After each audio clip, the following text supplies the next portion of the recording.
We live in an amazing universe. Have you ever wondered why it exists? Why does anything at all exist?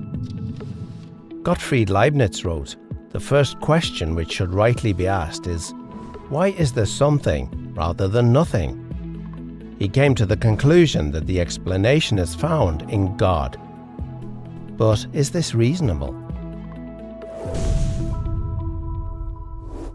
Everything that exists has an explanation of its existence.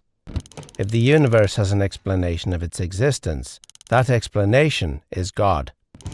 The universe exists. From these, it follows logically that the explanation of the universe's existence is God. The logic of this argument is airtight. If the three premises are true, the conclusion is unavoidable. But are they more plausibly true than false? The third premise is undeniable for anyone seeking truth. But what about the first premise? Why not say, the universe is just there, and that's all? No explanation needed. End of discussion. Well, imagine you and a friend are hiking in the woods and come across a shiny sphere lying on the ground. You would, naturally, wonder how it came to be there. And you'd think it odd if your friend said, "There's no reason or explanation for it. Stop wondering. It just is." And if the ball were larger, it would still require an explanation. In fact, if the ball were the size of the universe, the change in its size wouldn't remove the need for an explanation. Indeed, curiosity about the existence of the universe seems scientific and intuitive. Someone might say, if everything that exists needs an explanation, what about God? Doesn't he need an explanation? And if God doesn't need an explanation, then why does the universe need an explanation? To address this, Leibniz makes a key distinction between things that exist necessarily and things that exist contingently. Things that exist necessarily exist by necessity of their own nature. It's impossible for them not to exist. Many mathematicians think that abstract objects like numbers and sets exist like this. They're not caused to exist by something else, they just exist by necessity of their own nature. Things that exist contingently are caused to exist by something else. Most of the things we're familiar with exist contingently. They don't have to exist. They only exist because something else caused them to exist.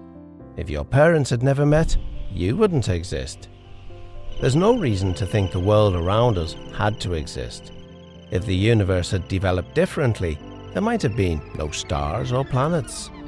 It's logically possible that the whole universe might not have existed. It doesn't exist necessarily, it exists contingently. If the universe might not have existed, why does it exist?